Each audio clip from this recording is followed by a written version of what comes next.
नमस्कार, मैं हूं आपके साथ इश्तियाक अहमद और आप देख रहे हैं आर्य न्यूज। स्वागत है आपका चुनावी चक्रवात में। चुनाव की खबर से शुरुआत करेंगे, लेकिन इससे पहले एक बड़ी खबर सामने आ रही है, जहां पर हिजाब विवाद को लेकर हाईकोर्ट का फैसला सामने आया, जहां पर सोमवार को फिर से कर्नाटक हाईकोर्ट में सुनवाई होगी। और वहीं आपको बता दें कि हिजाब विवाद को लेकर हाईकोर्ट का प्रतिक्रिया सामने आई, और वहीं आपको बता दें कि सोमवार को 2:30 बजे फिर से सुनवाई होगी। और इसके अलावा आपको बता दें सोमवार को हाईकोर्ट में फिर से सुनवाई होगी और सुनवाई तक कोई धार्मिक कपड़े ना पहने जाने पर कोर्ट ने आदेश जारी किया। इसके अलावा आपको बता दें कि सुनवाई तक कोई भी धार्मिक कपड़े ना पहने जाए शैक्षणिक संस्थाओं पर, यह कर्नाटक हाईकोर्ट की तरफ से टिप्पणी की गई है। और वहीं आपको बता दें कि यह बड़ी टिप्पणी सामने आई कर्नाटक हाईकोर्ट की, जहां पर सुनवाई तक कहीं भी धार्मिक कपड़े नहीं पहनने के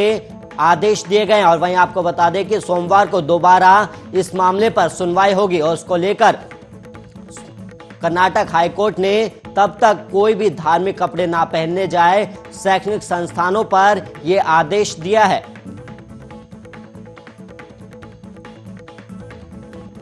अब वहीं कर्नाटक में स्कूल कॉलेजों में हिजाब बैन करने के मसले पर अब पाकिस्तान ने दखलंदाजी की है और पाकिस्तान ने इस्लामाबाद में भारतीय राजनयिक को इस बारे में समन भेजा है। और बुधवार को जारी एक बयान में विदेश मंत्रालय के ऑफिस की ओर से कहा गया कि भारतीय राजनयिक को समन भेजा गया और पाकिस्तान की ओर से कहा गया है कि कर्नाटक में मुस्लिम समुदाय के छात्रों को हिजाब पहनने से प्रतिबंधित करना निंदनीय है। और डेली पाकिस्तान की रिपोर्ट के मुताबिक भारत के राजनयिक से अपील की गई है कि वह भारत सरकार को हिजाब विरोधी कैंपेन को लेकर पाकिस्तान सरकार की गंभीरता से अवगत कराए। और इससे पहले कर्नाटक में जारी हिजाब विवाद में पाकिस्तान के कई मंत्री भी कूद पड़े थे, जिसके बाद केंद्र सरकार में अल्पसंख्यक मामलों के मंत्री मुख्तार अब्बास नकवी इस बात को लेकर पाकिस्तान को करारा जवाब दिया था। और उन्होंने कहा था कि अपने देश में अल्पसंख्यकों पर जुल्म का जंगल बन चुका पाकिस्तान हमें सहिष्णुता और धर्मनिरपेक्षता पर ज्ञान देने की कोशिश कर रहा है। और वहीं आपको बता दें कि पाकिस्तान के विदेश मंत्री शाह महमूद कुरैशी ने कहा था कि मुसलमान लड़कियों को शिक्षा से वंचित करना मौलिक मानवाधिकार का घोर उल्लंघन है और हिजाब पहनने पर किसी को आतंकित करना दमनात्मक है।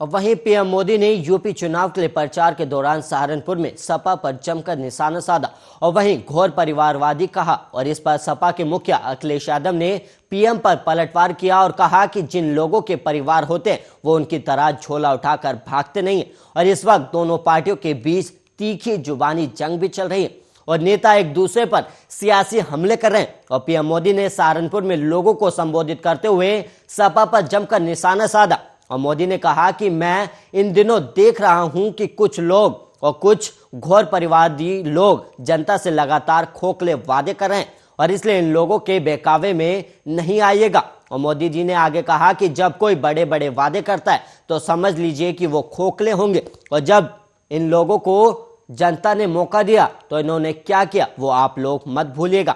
और इन्होंने उत्तर प्रदेश को अंधेरे में रखा और अपने परिवार और जिले में रोशनी की। तो वहीं बिजली में भी इनकी परिवारवादी सोच रही।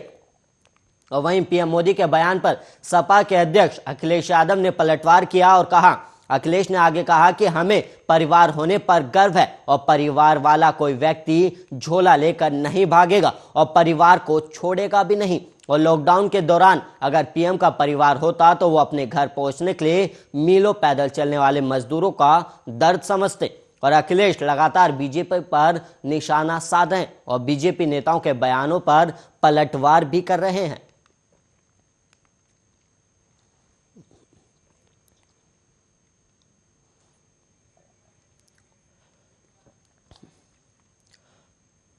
और वहीं उत्तर प्रदेश में एक तरफ जहां पश्चिमी यूपी की 58 सीटों पर आज वोटिंग हो रही है और वहीं दूसरी अगले फेज के लिए चुनाव प्रचार भी जोरों पर है। और गुरुवार को प्रधानमंत्री नरेंद्र मोदी ने सहारनपुर में एक रैली को संबोधित किया और इस दौरान उन्होंने मुस्लिम महिलाओं का जिक्र कर विपक्ष पर निशाना साधा और पीएम मोदी ने कहा कि जब मुस्लिम बहन बेटियों का समर्थन खुलेआम बीजेपी को मिलने लगा तो वोटों के ठेकेदारों की नींद हराम हो गई और उन्होंने कहा कि उनके पेट में दर्द होने लगा।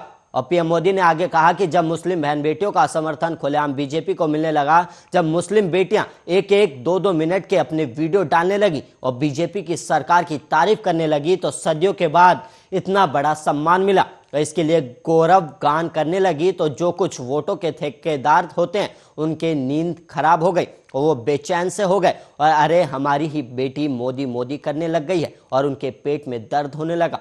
और वहीं पीएम मोदी ने सहारनपुर की रैली में कहा कि सबका साथ सबका विकास यूपी का मूल मंत्र है और बीजेपी के लिए विकास में बेटियों की सहभागिता सबसे बड़ी प्राथमिकता है, इसलिए आज हर सेक्टर को बेटियों के लिए खोला जा रहा है और मुस्लिम बहन बेटियां हमारी साफ नीयत को भली भांति समझती है और हमने मुस्लिम बहनों को 3 तलाक के जुल्म से मुक्ति दिलाई और हमने जो 3 तलाक के खिलाफ कानून बनाया उसमें मुस्लिम बहनों को सुरक्षा का विश्वास दिया है।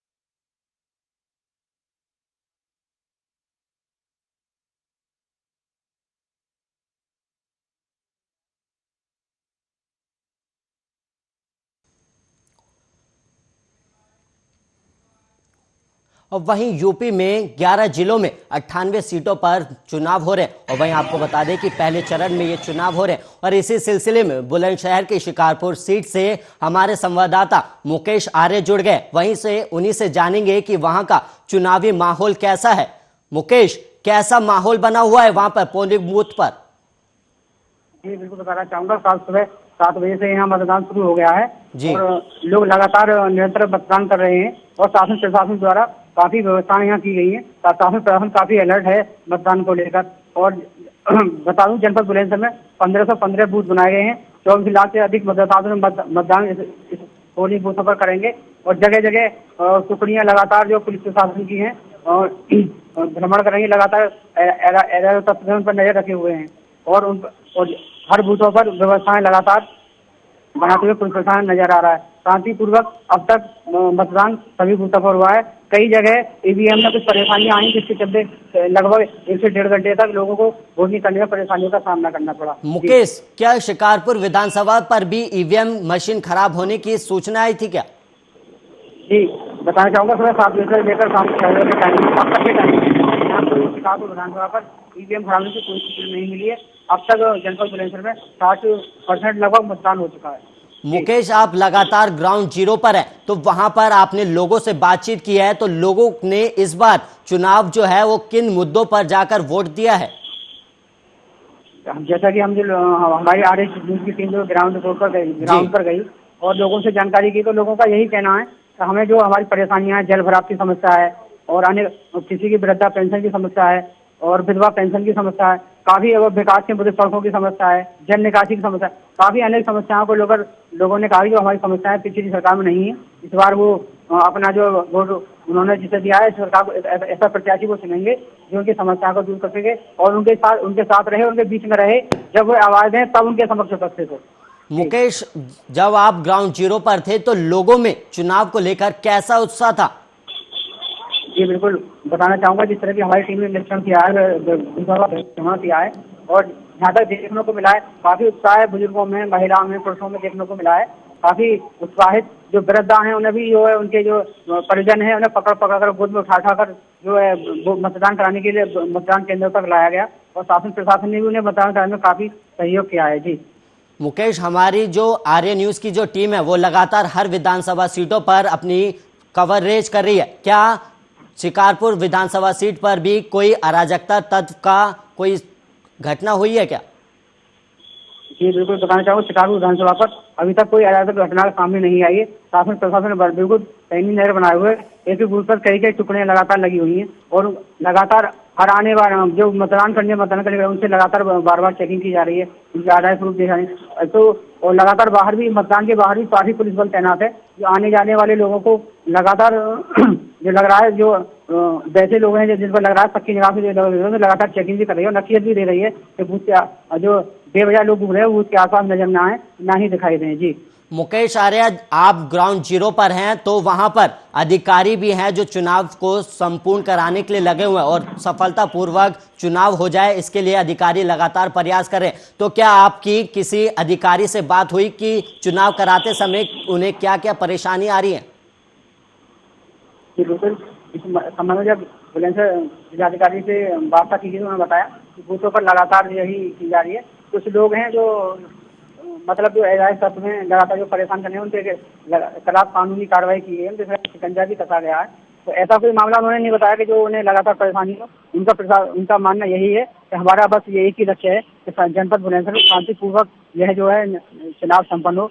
और जो उन्होंने लक्ष्य बनाया वो कहीं ना कहीं मात्र लगभग पौन घंटे का समय मात्र शेष रह गया है और ये आज के जो प्रथम चरण का मतदान है समापन की ओर है। जी मुकेश, आप पोलिंग बूथ पर खड़े हैं, हम चाहेंगे कि हमारे दर्शकों को आप दिखाएं कि वहां पर पोलिंग बूथ का कैसा नजारा है और कैसे लोग चुनाव में अपना बढ़ चढ़कर हिस्सा ले रहे हैं। जी बिल्कुल, आप मेरे पीछे देख सकते हैं। अंदर मैंने अभी बात की थी, अंदर जाने के लिए इन्होंने पुलिस मना कर रही है।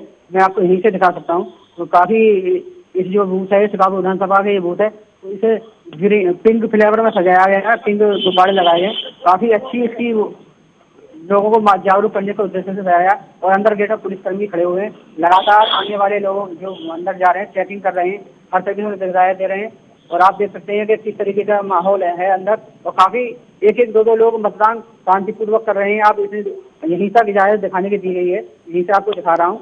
और एक एक दो लोग ही मतदान कर रहे हैं, काफी भीड़ भाड़ नहीं जिससे कि लोगों को परेशानी हो। जैसे कोविड का कारण लगातार लोग मास्क लगाकर निकल रहे हैं और लगातार चेकिंग भी की जा रही है। जो मास्क बिना मास्क आ रहे हैं उन्हें मास्क वगैरह जो है। मुकेश, मैं चाहूंगा कि जो वोटर अभी वोट दे के आए हैं आप उनसे बातचीत कीजिएगा कि किन मुद्दों को ध्यान में रखते हुए उन्होंने वोट दिया है अपना। जी अभी एक भाई हमारे आए हैं, से वार्ता करते हैं। क्या नाम है तुम्हारा? जोर से बोलो। मोहम्मद साहिद। मोहम्मद साहिद कहाँ के रहने वाले हैं? शिकारपुर। अच्छा, आज आप मतदान करने आए, आप क्या चाहते हैं जो प्रत्याशी जीता है? कैसा विकास चाहिए आपको? क्या विकास चाहिए? क्या समस्याएं हैं ऐसी? बहुत समस्या है। दो चार समस्या बताएं। महंगाई है, बेरोजगारी है। अच्छा, और जनता परेशान है बेरोजगारी से। अगले अगले वोटर जरूर आगे। क्या नाम है आपका? अच्छा, आप कहाँ के रहने वाले हैं? अच्छा, किस जो समस्याओं को लेकर आप चाहते हैं बता दिया हमारी समस्या कर रहे हैं?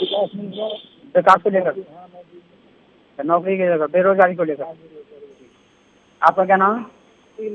कहाँ के रहने वाले? इस बार मतदान किया आपने? अच्छा, क्या समस्याएं रही आपके क्षेत्र में? बेरोजगारी। अच्छा,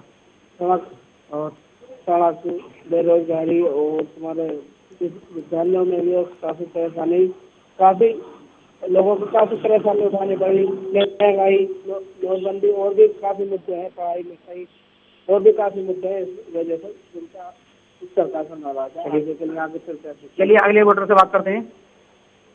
मुकेश, मैं चाहूंगा कि वहां पर लोगों से, जो वहां पे अधिकारी भी है, उनसे भी बातचीत कीजिएगा कि उन्हें किस किस तरीके की परेशानी सामने आई, क्योंकि लगातार जब सुबह का वक्त था तो लंबी लंबी कतारें लगी हुई थी, लेकिन अब थोड़ा माहौल थोड़ा कम दिख रहा है। तो ऐसे में उन्हें क्या क्या परेशानी आई थी सामने?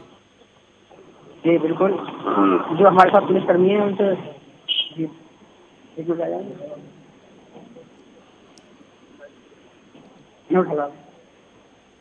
हमारे पुलिसकर्मी मौजूद हैं, इनसे जाएंगे। सुबह 7 बजे से लेकर अब तक ड्यूटी लगी। किनकी समस्याएं, कैसे लोग हैं, कितने क्या समस्या? जी क्या नाम है आपका? सुबह 7 बजे से मतदान हुआ है, कितनी संख्या में यहाँ भीड़ रही है?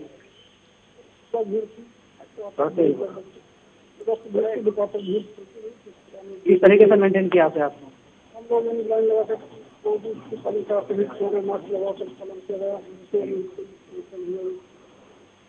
और क्या अव्यवस्था, कुछ अव्यवस्थाएं देखने को मिली?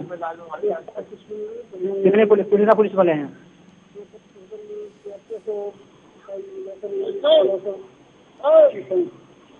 अभी हमारे साथ ही जो पुलिसकर्मी यहाँ तैनात उन्होंने बताया 25 से 30 से पुलिसकर्मी भी से मुकेश, मैं चाहूंगा कि आपके साथ और भी वोटर हैं उनसे भी बातचीत कीजिएगा कि क्या वो बीजेपी की सरकार के जो कार्यकाल था जो उससे क्या वो खुश है या फिर उनको अलग ही मुद्दा है उनका।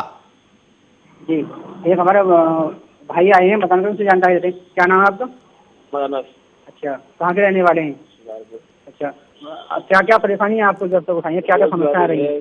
बहुत से मुद्दे हैं, थोड़ा तेज बोलो और बताएं। बहुत से मुद्दे हैं। रोजगारी है। अच्छा, युवा के नौकरी के लिए है। अच्छा, और क्या? बहुत परेशानियां हैं, महिला के लिए है। अच्छा, बिजली के। आप क्या चाहते हैं? आपके मतदान किया? बदलाव चाहते हैं। बदलाव चाहते हैं। बदलाव चाहते हैं। अभी हमारे मतदाता का कहना है कि हम यहाँ बदलाव चाहते हैं तरीके का, और जो कुछ पानी की, सड़क की, बेरोजगारी की समस्याएं, काफी समस्याओं को लेकर जनता इस बार कुछ जनता बदलाव भी चाहती है। जी मुकेश, अभी हम देख रहे हैं कि वहां पर मतदान केंद्र पर भीड़ कम है, लेकिन जब सुबह का वक्त था तो लंबी लंबी कतारें लगी हुई थी। तो उस समय कोरोना को लेकर कैसे इंतजाम किए गए थे और अभी भी कोरोना से निपटने के लिए कैसे इंतजाम किए गए हैं? जी बिल्कुल बताना चाहूँ, जनपद बुलंदशहर में 300 से अधिक एक्टिव केस कोरोना के संक्रमित मरीजों के हैं, जो वर्तमान में उनका उपचार जनपद बुलंदशहर में चल रहा है।